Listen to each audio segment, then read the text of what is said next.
అంటే మాటలు చెప్పినప్పుడు మాత్రం కోటలు దాటాయి, ఇప్పుడు చేష్టలు మాత్రం గడప కూడా దాటడంలా. దీనికి సమాధానం చెప్పాల్సిన అవసరం ఉందా లేదా? రాష్ట్రంలో ఉండే 5 కోట్ల మంది ఆలోచించుకోవాల్సిన అవసరం ఉంది. రెండోది బంగారు లాంటి పోలవరం.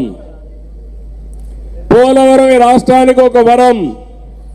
పోలవరం పూర్తయితే, నదుల అనుసంధానం జరిగితే ప్రతి ఒక్క ఎకరాకు నీళ్లు ఇచ్చే అవకాశం ఉంది.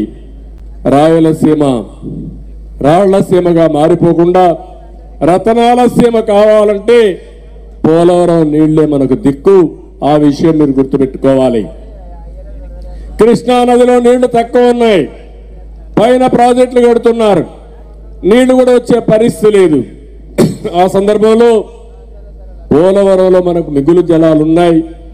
ఆ జలాలు ఉపయోగించుకుంటే రాష్ట్రం బాగుపడే పరిస్థితి వస్తుంది.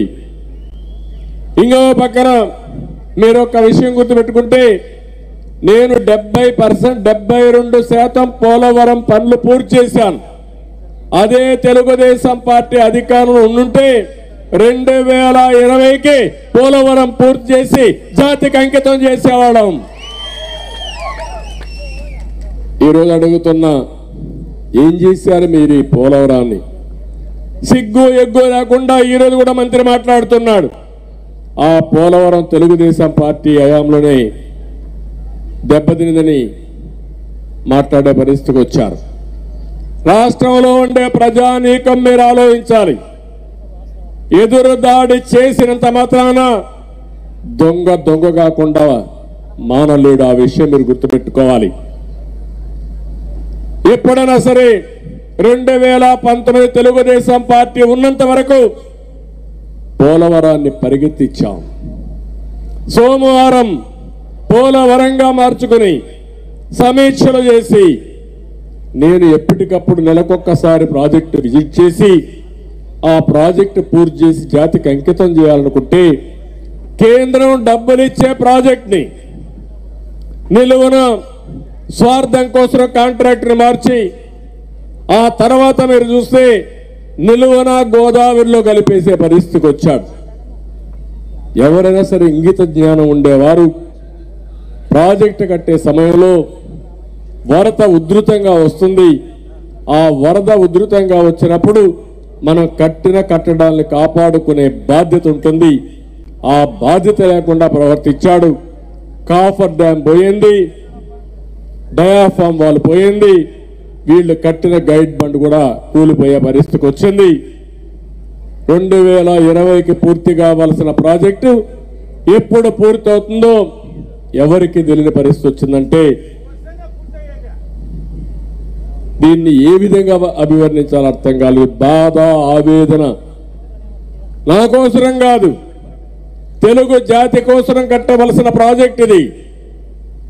నిన్న మొన్న మీరు చూస్తే వరదలు వచ్చి మొత్తం రాష్ట్రం అంతా దెబ్బతినే పరిస్థితికి వచ్చి, తుఫాన్ వచ్చి, ఇంకో పక్కన ఎంత దుర్మార్గమైన వ్యక్తి అంటే, పోలవరం వచ్చే వరకు పట్టిసీమ ద్వారా నీళ్లు తేవాలని నేను పట్టిసీమ తీసుకొస్తే ఆ నీళ్లు కూడా వాడకుండా జాతి ద్రోహం చేసిన వ్యక్తి ఈ జగన్మోహన్ రెడ్డి అని చెప్పి కూడా నేను మీకు తెలియజేస్తున్నా. యువతున్నారు, ఎన్నికల ముందు చెప్పాడు జాబ్ క్యాలెండర్ అన్నాడు. జనవరిలో జాబ్ క్యాలెండర్ వస్తున్నాడు. ఇచ్చాడా? ఎవరికైనా ఒక్కడికి ఉద్యోగం ఇచ్చాడా అని మిమ్మల్ని అడుగుతున్నా. నిన్నే మీరు చూశారు, ఆంధ్రప్రదేశ్లో నిరుద్యోగ సమస్య 24%. దేశంలోనే హైయెస్ట్ నిరుద్యోగులు ఎక్కువ ఉన్నారంటే అది ఆంధ్రప్రదేశ్లో వచ్చే పరిస్థితి వచ్చింది. అదే తెలుగుదేశం పార్టీ హయాంలో 14 సంవత్సరాల్లో 11 డిఎస్సీలు పెట్టి 1,50,000 మంది టీచర్లు నియమించిన ఘనత తెలుగుదేశం పార్టీకి దక్కింది. సమైక్య ఆంధ్రప్రదేశ్లో కానీ, అదే వారికి విడిపోయిన తర్వాత రాష్ట్రంలో కానీ ఒక్క టీచర్కి ఉద్యోగం ఇచ్చావని అడుగుతున్నా. డిఎస్సీ పెట్టారా తమ్ముళ్ళు? ఎక్కడన్నా చూసారా మీరు? మీ పిల్లలకు ఉద్యోగాలు వచ్చాయని మిమ్మల్ని అడుగుతున్నా. ఈరోజు అంటారు ఎక్కడికక్కడ విద్యా ప్రమాణాలు పెరిగిపోయినాయంట. టీచర్ లేడు, ఉండే స్కూళ్ళు మూసేశారు. ఎక్కడికక్కడ మీరు చూస్తే అన్ని నోరు తెరిస్తే అబద్ధాలు చెప్పి ఎక్కడికక్కడ మోసం చేసే పరిస్థితికి వచ్చారు. యువత జీవితాలను నాశనం చేసే పరిస్థితికి వచ్చారు. ఉద్యోగాలు ఇవ్వలేరు కానీ గంజాయి మాత్రం ఇస్తున్నాడు. ఎంత దుర్మార్గమో మీరు ఆలోచించండి. ఓసారి సిగ్గు అనిపిస్తుంది ఈ రాష్ట్రంలో వీళ్ళు చేసే పనులు. మొన్న ఒక వ్యక్తి యూత్లో ఉండే యువకుడు గంజాయి తాగి ఏం చేయాలో తెలియకుండా 70 సంవత్సరాల మహిళని రేప్ చేశాడంటే ఏమనాలి వీళ్ళని?